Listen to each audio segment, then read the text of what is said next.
আরজি করের চিকিৎসকরা সাংবাদিক বৈঠক করছেন, সরাসরি চলে যাব সেখানে। মাসকট স্পিন কন্ট্রোল ল্যাবের পরীক্ষায় এটি প্রমাণিত। কেয়াসেট আলোপেক্স পেন্টা অ্যাক্টিভ নতুন চুল গজাতে সাহায্য করে, চুল পড়া বন্ধ করে। কেয়াসেট আলোপেক্স পেন্টা অ্যাক্টিভ 10 হেয়ার ফল প্রবলেমের একমাত্র সলিউশন। মিলিত সিদ্ধান্ত অনুযায়ী নির্ধারিত সময়ে ও জায়গাতেই তা করতে হবে।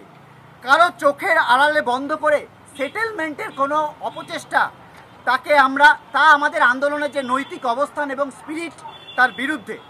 আমরা চাই দোষীরা দ্রুত ধরা পড়ুক, ন্যায় বিচার হোক এবং ন্যায় বিচারের পথে যারা বাধা সৃষ্টি করছে তাদেরকে অপসারণ করা হোক, তদন্ত ও বিচারের আওতায় আনা হোক।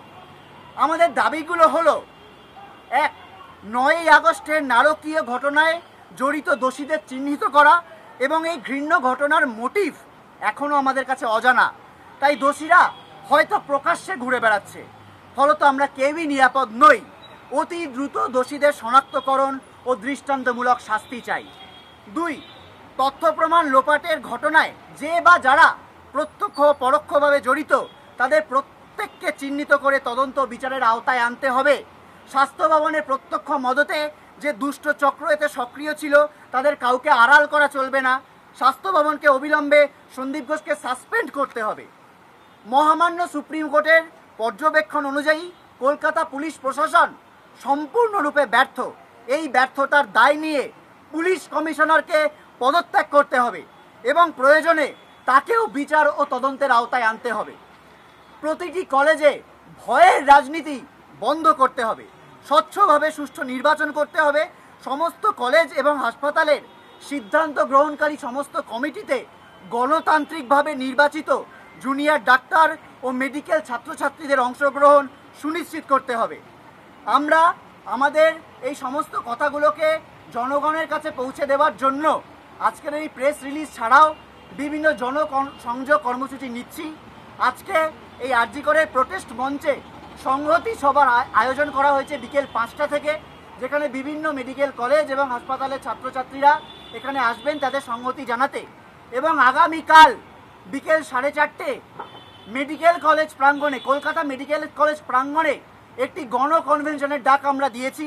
এক্ষেত্রে ক্লিয়ার করে নেওয়া দরকার, এর আগে গণকনভেনশনের একটি ডাক আমরা আরজি করে আয়োজন করতে চেয়েছিলাম, কিন্তু এখানে যেহেতু কেন্দ্রীয় বাহিনী এখানে উপস্থিত রয়েছে তাদের একটি পারমিশনের বিষয় ছিল যে এরকম একটি বড় সভা করা যাবে কি যাবে না, সেই জন্য আমরা আগামীকালের গণকনভেনশন কলকাতা মেডিকেল কলেজে বিকেল 4:30 থেকে আয়োজন করেছি, যেখানে আমাদের এই কথাগুলো আজকে তো আমরা প্রেস রিলিজের মাধ্যমে বলছি, আরও ব্যাপক জনগণের মধ্যে আমরা আমাদের এই দাবিগুলো আরও স্পষ্টভাবে পৌঁছে দিতে পারি। আরও বেশ কিছু জনসংযোগ এর মাধ্যম আমরা খুঁজে পেয়েছি। বিভিন্ন কলেজ তাদের নিজেদের মতো করে র্যালি তারা আয়োজন করছে, তারা সভার আয়োজন করছে, বিভিন্ন মেডিকেল পাবলিক আউটরিচ প্রোগ্রাম করছে এবং সেগুলো প্রত্যেকটাই আমাদের মেডিকেল কলেজের কমিউনিটি যারা করছে তাদের প্রত্যেকের প্রতি WBDF এর সংহতি রয়েছে। এখন আর অভিযোগের জায়গাতে নেই। তাদের দিক থেকে কি কনস্ট্রাকটিভ পদক্ষেপ আছে, আমাদের দিক থেকে কি দাবি আছে, আমরা সেটা সুশৃঙ্খলভাবে রেখেছি। যে এদের যে দায়ভার, এদের যে রেজিগনেশন, সেই জায়গাটা রাখুক। আমরা তো দাবি সম্পর্কে আমার মনে হয় যে কলকাতা পুলিশের কাছে আর নতুন করে জানানোর কিছু নেই, সবটাই আজ প্রকাশ্য দিবালোকে আছে। তদন্ত চলছে, অন্যদিকে আর্থিক দুর্নীতির তদন্ত চলছে, দুটো পাশাপাশি। আপনারা এখনো পর্যন্ত আমরাই চেয়েছিলাম কোর্ট মনিটর জুডিশিয়াল ইনকোয়ারির কথা, সেখানে আমরা court monitor supreme court monitoring investigation চলছে, এই ইনভেস্টিগেশনের উপর আমরা আস্থা রাখছি।